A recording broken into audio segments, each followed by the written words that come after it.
अस्सलाम वालेकुम एवरीवन। आज मैं आपको ड्रामा सीरियल गुलाम बादशाह सुंदरी के एपिसोड 33 का रिव्यू देने वाली हूँ।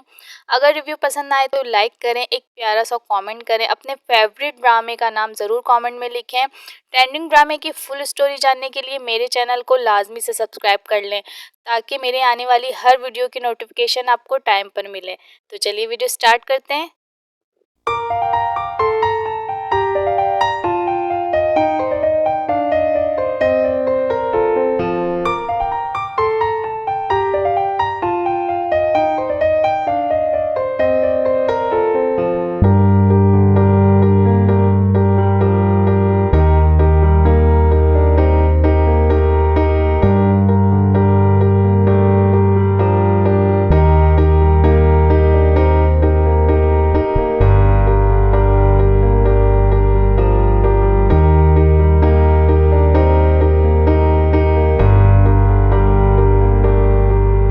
सुंदरी जब होश में आती है तो वो देखती है कि वो एक कैद खाने में कैद है।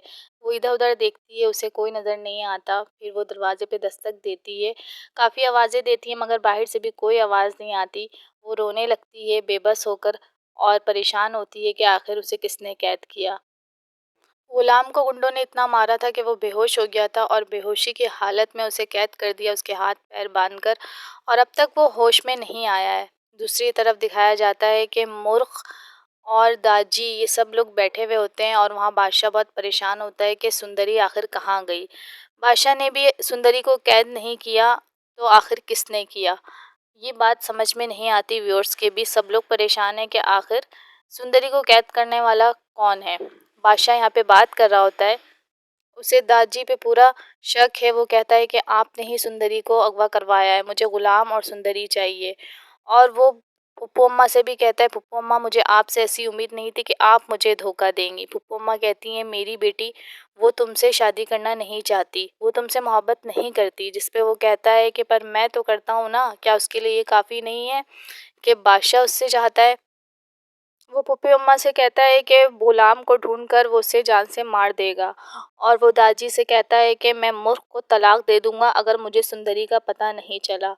मूर्ख ये सुनकर बहुत परेशान होती है। बादशाह सुंदरी के पीछे बिल्कुल पागल हुआ है।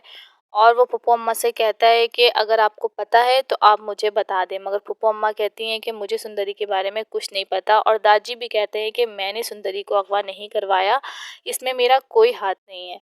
इतने में वहाँ एक बंदा आता है और वो बताता है कि गांव में बुआ की लाश पड़ी है, बुआ को किसी ने गोली मार दी।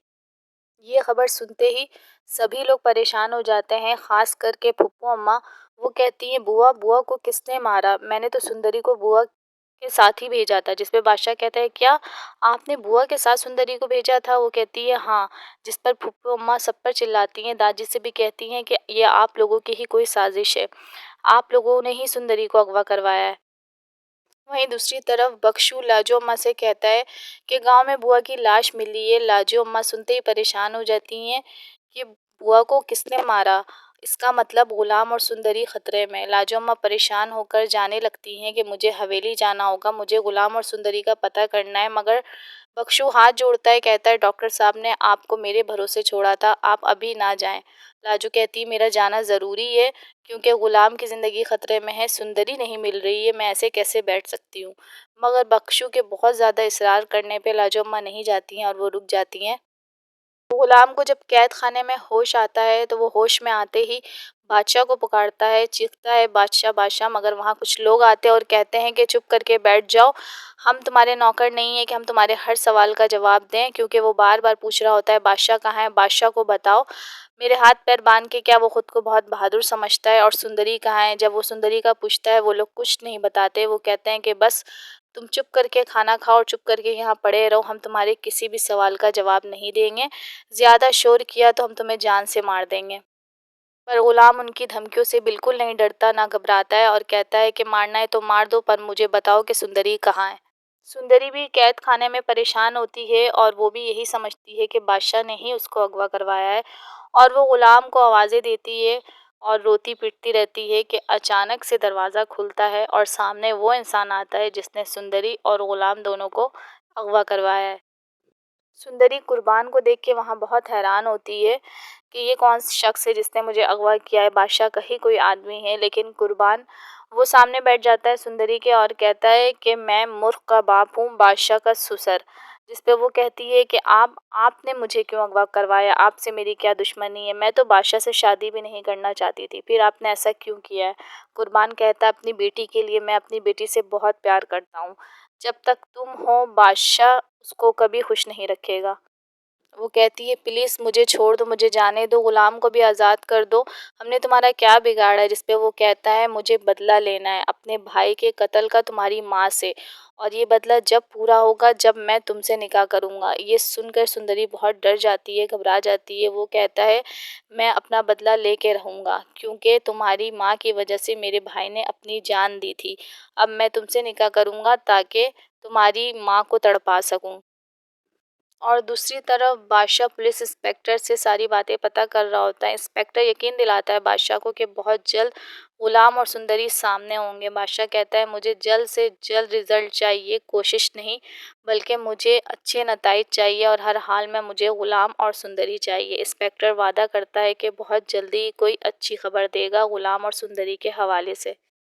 जब इंस्पेक्टर दोनों गार्ड्स से पूछगछ कर रहा होता है तो गार्ड्स बातें करते हैं कि नहीं हमें कुछ नहीं पता, पूरा यकीन दिलाते हैं इंस्पेक्टर को। लेकिन साथ ही वो इस बात का भी जिक्र करते हैं कि ज़रूर बख्शू को कुछ पता होगा, क्योंकि उस रात बख्शू भी आया था। इंस्पेक्टर को भी बख्शू पे शक होता है और वो निकल पड़ते हैं बख्शू के घर। और वहीं दूसरी तरफ मूर्ख अपनी माँ को कॉल करती है और कहती है मैंने तो खुश रहने के लिए शादी की थी, पर ये सब क्या हो गया है। बादशाह ने मुझे धमकी दी है कि वो मुझे तलाक दे देगा। मूर्ख की माँ परेशान होती है, वजह पूछती है तो वो बताती है बुआ का कत्ल हो गया और सुंदरी गायब है। इंस्पेक्टर बख्शू के घर पहुंचता है और पूछता है बताओ सुंदरी और गुलाम कहाँ है। जिस पे बख्शू हाथ जोड़ता है, मिन्नतें करता है, मगर इंस्पेक्टर उनकी कोई बात नहीं सुनता और वो बख्शू को ज़ोर से लाते मारता है कि नहीं तू बता, तुझे बताना होगा गुलाम और सुंदरी कहाँ है। मगर वो बोलता है मुझे नहीं पता। फिर इंस्पेक्टर बख्शू को साथ लेकर जाने लगते हैं, साथ ही वो लाजो की तरफ बढ़ते हैं। जिस पे बख्शू कहता है अभी मेरी बहन नमाज़ पढ़ रही है, जब वो नमाज़ पढ़ ले तब ले जाना। इतने में इंस्पेक्टर लाजो के सामने आ जाता है और कहता है बस बहुत दुआ कर ली, अब चलो हमारे साथ जाने का वक्त आ गया है। इंस्पेक्टर बादशाह को भी ये खुशखबरी सुना देता है कि गुलाम की माँ का पता चल गया है, और अगर गुलाम की माँ का पता चल गया है तो जल्द से जल्द गुलाम और सुंदरी भी सामने आ जाएंगे।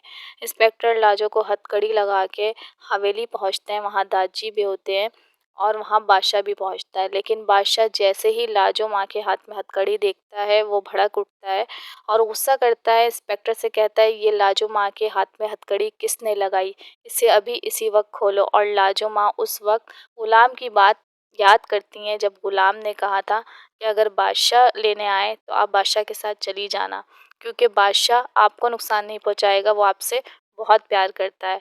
लाजो अम्मा गुलाम की बात को सोचते हुए मुस्कुराती हैं और बादशाह हथकड़ियाँ खुलवा देता है लाजो अम्मा की।